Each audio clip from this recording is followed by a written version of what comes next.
Hello and welcome to IP Global's 10-Minute Market Podcast. I'm joined by Jeremy today. How are you, Jeremy? I'm very well, thank you, William. How are you? Very well. Been a busy month. Property market seems to have started this year with a bit of a kick, which is really promising. I just actually reading an article yesterday that Nationwide have reported that annual price growth was 0.7% for January. So things are looking to be moving in the right direction, which is really good. Yeah, absolutely. I think, a lot of us are talking about sentiment changing, and I think that's a reflection, isn't it? People are starting to can't wait forever. I think the local market with the rates starting to come down, people are starting to move. So there's a lot more listings and viewings and so forth going on. There's a lot of interest. People want to buy, and we're going to see that this year. Well, we left the last podcast on a bit of a cliffhanger. Politics, an election year, lots of things, lots of noise, lots of talk about everything, but property will always form part of that. So we've got the right man for the job. We've got Jeremy Marshall on the podcast. If you're not interested in politics, you can tune out now. But if you are, stay with us for another 7 or 8 minutes, because we've got a few key things to talk about. Maybe to kick off, what are we going to hear from these politicians, Jeremy? What are we going to hear? We're going to hear a lot about supply and demand, a lot about planning. What's the noises at the moment? I think where you phrase it there kind of hits the nail on the head. I think there's going to be a lot of noise, isn't there? We've probably seen for 20 years or so consecutive housing ministers making a lot of promises, and I think everyone knows the fundamental thing is we need a lot more supply of homes. But yeah, look, I mean, we can go back to the records in terms of supply can go back to probably about 1948 or so, and basically not since about 1976 have we hit anything like the numbers that they keep on promising or say that we need to build each year. So we've got a March budget coming up, so there's an opportunity for them to start imposing some potential what would you say? Fishing for votes, I think probably what it is. So they'll be, looking for, to turn some people's heads. And so, property is a very emotive thing. People in Britain very much house buyers, if they can do. So there might be things to come up there. But yeah, and then we got the likely election in autumn of 2024. So there's going to be things ramping up throughout the year, and they'll start dropping things in the press, trying to gauge some sentiment and how those will be received. And so I think, today we want to have a look at, what are both parties going to offer? Are there some things which are specific to the Tories or specific to Labour? Does it matter? I think is probably a massive kind of question mark on the end of it. Because I think until people can provide that amount of property, a lot of these things is a little bit like tweaking the edges of the problem. But I mean, you're relying on the private sector to build homes, and we have been since the 1980s, and we're going to need a strong economy for developers to sort of kickstart again and really start scaling up operations and building. So for me, the fundamentals of the economy are key, and I think until that really changes, then we're only going to see one thing, which is a lot of pressure on house pricing. But there is going to be noise, and I've got some ideas, Jeremy, on what I think we're going to hear. Mm-hmm. I think we're going to hear a lot about. I think we're going to hear a bit about rental control, which we've seen in mainland Europe, and we saw actually in Germany in a market we invest in, and it was a nightmare for supply, because it simply gave uncertainty, and developers. And even though it didn't affect new build, it put pressure on house pricing. So, I actually don't think there'll be any rental controls brought in, because you just can't control markets like that. But I think you'll hear it, and I think there'll be noise about it. It compounds the problem, essentially, doesn't it? You have less properties on market, so therefore more competition, and a harder time for renters and buyers when they come in. And the rental market is going one way at the moment, because there's a few things driving that. There's obviously rates. So I think until more people start buying again and the economy gets stronger and rates can drop, that's the fix to crazy rents at the moment. And I think the governments need to address that more than perhaps looking at those sort of things follow. I think there'll obviously be talk about supply and planning. It's all nonsense. They're never going to get enough developments built. I think I think there's some things that both parties are going to do. I think both parties have to pledge 1.5 million homes. That's the general advisory. We need 300,000 homes a year.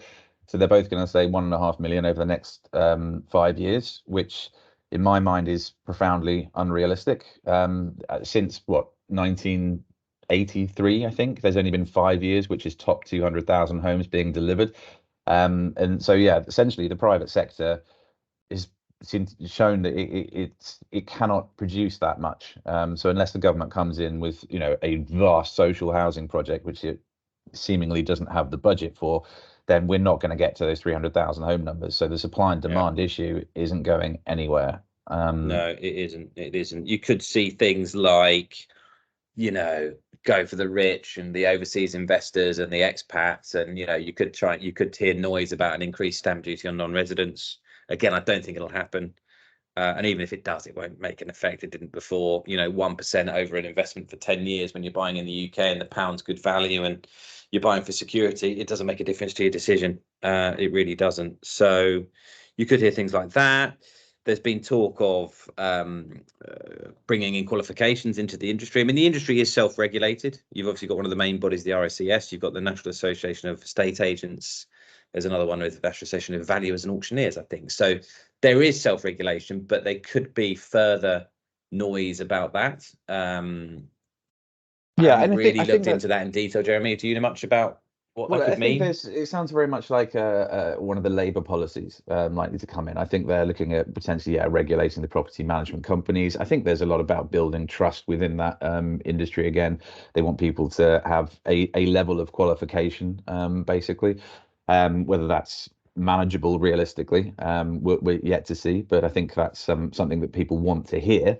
There's, you know, Labour would probably, they're touting the idea of stamp duty surcharge, rising it from 2 to 3%. It's a political hot potato because there's there's so many boards and institutions kind of putting pressure on the government to talk about things like alleviating that surcharge altogether and taking out mortgage rate relief and so forth, that, you know, it's very difficult for them to implement a law like that and make it happen, because we kind of know the effect of it isn't going to make a much effect on the economy or that what prices are for renters. So yeah, it's how many votes they can win with it, they think. So and yeah, as you said, like Labour might give local authorities the power to raise council tax on second homes in problem areas. Like I see they could do. Headline. Councils are struggling at the moment. There's a lot of issues with council funding. It could happen. It's coming off the back of specific areas though, because it strikes me that there's, you know, you see in the press is places like on the coastal towns, you know, Whitby I think is one of the most famous ones, but you know, I come from a town like that where, you know, they're nice places and they're being bought up by Londoners as second homes and so forth, and so some places that affects the local population. Other than it completely drives the economy for it. But you know, so we're not talking about that second homes thing about just having a flat in Manchester. That's not the target of that kind of tax rate regulation. So and people buying those homes can probably afford it and probably take a view on it. You know, I mean, they aren't there spending money in the economy and using, you know, they're just drying up supply.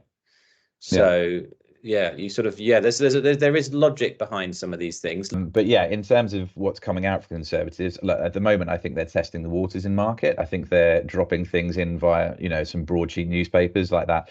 The 99% mortgages, you know, that's not official policy yet, but that's something which is, you know, clearly come from someone in government to be talked about, and they're probably seeing how that goes down in the public consciousness before they actually, you know, potentially bring that in the March budget. Now, I think there's lots of people on the street who love the idea of a 99% mortgage, but you know, it doesn't fundamentally change any problems. I wouldn't wonder why. Yeah, it's a great idea, but reality is quite a lot. Well, the banks will turn around and just stress test that. So the people who could afford to get those 99% mortgages probably don't need a 99% mortgage in the end. So you know, how many people is it helping? I think, you know, it's a drop in the water for the whole property market. Probably better to rent. But look, renting isn't, you know, everybody talks about rent, but you know, there are a lot of people that will always rent. Don't think the rental market's going to dry up if things do change, because people are transient. Young people don't know where they're going to be. They don't know what they need. They live in something small to begin with and buy something big when they're older. But yeah, there's a lot of noise. That's 10 minutes of noise for you. Amazingly, Jeremy, that was our 10 minutes. So I'm sure we'll be coming back to the subject of politics. I'm sure there'll be more things to chat about on our future podcast. But until next time, we will listen and watch and wait. Yep, like, share and subscribe, guys. Nice to have you with us, and we'll look forward to seeing you next time.